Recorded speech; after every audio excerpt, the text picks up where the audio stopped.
નમસ્કાર મિત્રો, ખેડૂત પોકેટ ચેનલમાં તમારું સ્વાગત છે। દેશ, દુનિયા અને ગુજરાતના તાજા, મોટા અને સૌથી મહત્વના સમાચાર જાણીએ તે પહેલા ચેનલમાં નવા છો તો ચેનલને જરૂરથી સબસ્ક્રાઇબ કરી લેજો।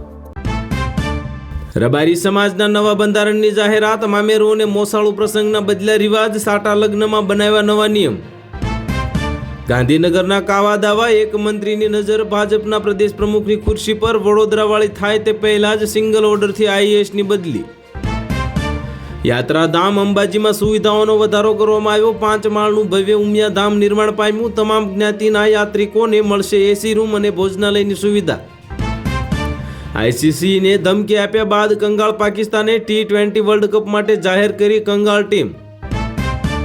બીસીસીઆઈના ભૂતપૂર્વ અધ્યક્ષ ઇન્દ્રજીતસિંહ બિંદ્રાનું અવસાન, ભારતીય ક્રિકેટને મજબૂત બનાવવામાં ભજવી હતી મહત્વપૂર્ણ ભૂમિકા। અભિષેક શર્માનું વાવાઝોડું, 14 બોલમાં 50 ઠોકી રચ્યો ઇતિહાસ। યુવરાજ સિંહના 19 વર્ષ જૂના રેકોર્ડને લગોલગ છે। પાકિસ્તાન બાદ હવે WCA હવે બાંગ્લાદેશના સમર્થનમાં આવ્યું, આઈસીસીના કડક એક્શન સામે ઉઠાવવામાં આવ્યા સવાલ। વાવ થરાદમાં 77માં પ્રજાસત્તાક પર્વની ભવ્ય ઉજવણી કરવામાં આવી, રાજ્યપાલે લહેરાયો તિરંગો, દેશભક્તિના રંગે રંગાયું ગુજરાત। જયરાજ આહિરની ધરપકડ બાદ નવનીત બલદિયાની હવે એક જ ઈચ્છા, માયાભાઈ આહિરના દીકરાને નીકળે વરઘોડો।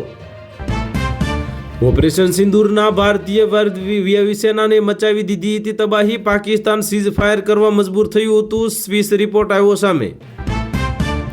ઢોલકના તાલે દુનિયા ડોલાવનાર જૂનાગઢના હાજી રમકડોને પદ્મશ્રી એવોર્ડ એનાયત થયો, પ્રાણલાલ વ્યાસની સાથે યાદો તાજી કરી। મુખ્યમંત્રી ભૂપેન્દ્ર પટેલનો મહત્વનો નિર્ણય, 11 પ્રકારની સેવા માટે વિનામૂલ્યે પાલિકાને મળશે જમીન। ગુજરાત કોંગ્રેસના 2 ધારાસભ્યો વચ્ચે કકળાટ થયો, ફાંકો હોય તો કાઢી નાખજો, કિરીટ પટેલ પર બગડ્યા જિગ્નેશ મેવાણી। પ્રજાસત્તાક દિવસની ઉજવણી પૂર્વે રાજસ્થાનમાંથી 10,000 કિલો વિસ્ફોટક પકડાતા હડકંપ મચી ગયો। ભારત સામે આંગળી કરનાર હરીશ શ્રોફનું કપાયું પત્તું, પાકિસ્તાને T20 વર્લ્ડ કપ માટે ટીમની કરી મોટી જાહેરાત।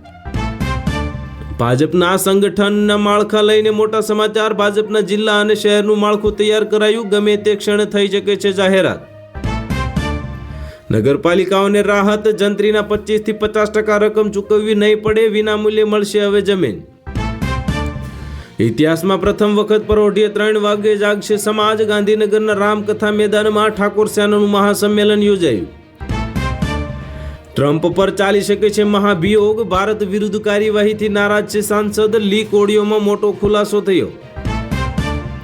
માયાભાઈ આહિરનો પુત્ર જયરાજ થયો જેલ ભેગો, કોર્ટે જામીન અરજી ફગાવી, ચુસ્ત બંદોબસ્ત સાથે ભાવનગર જેલ હવાલે કરવામાં આવ્યો। BMW અને સ્કોડા સહિત યુરોપિયન કારો થઈ શકે છે સસ્તી, ભારત યુરોપિયન યુનિયન સાથેની ટ્રેડ ડીલમાં ટેરિફમાં 70% સુધી ઘટાડો કરી શકે।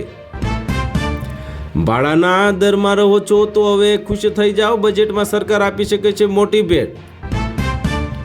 પ્રધાનમંત્રી મોદીએ ટ્વીટ કરીને દેશવાસીઓને ગણતંત્ર દિવસની શુભેચ્છાઓ પાઠવી અને વિકસિત ભારતના સંકલ્પને દોહરાવ્યો।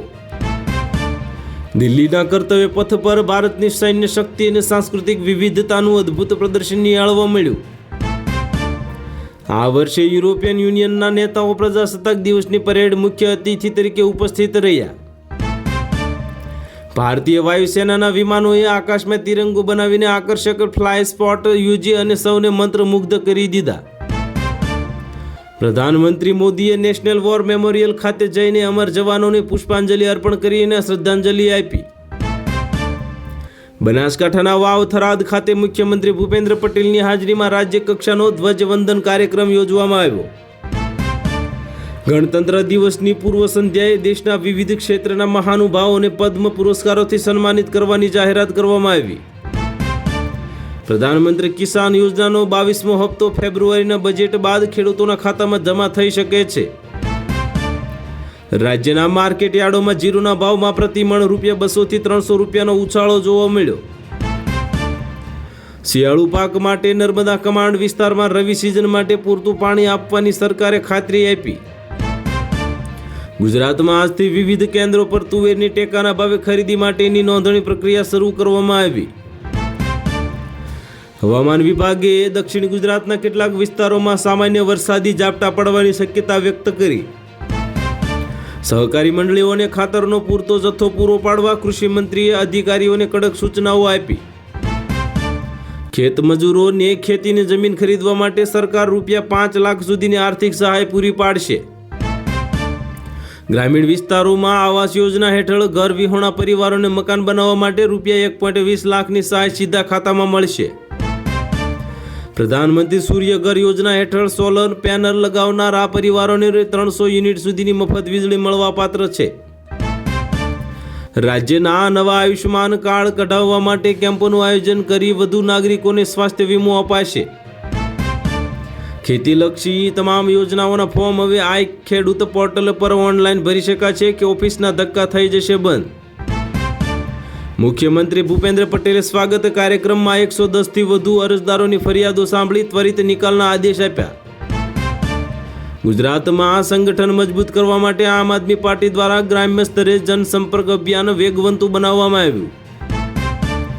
જાણી લઈએ આજના પેટ્રોલના ભાવ. તો અમદાવાદમાં આજે પેટ્રોલનો ભાવ ₹95 પર સ્થિર રહ્યો અને કિંમતમાં કોઈ મોટા ફેરફાર થયા નથી. ગુજરાતમાં ડીઝલ પ્રતિ લીટર આશરે 90.30ના ભાવે વેચાઈ રહ્યું છે. વાહન ચાલકોને મોટી રાહત મળી.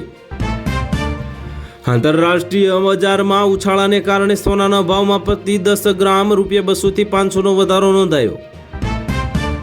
રિક્ષા ચાલકોને માટે રાહતના સમાચાર સામે આવ્યા. સીએનજીના ગેસના ભાવમાં હાલ સ્થિરતા જળવાય.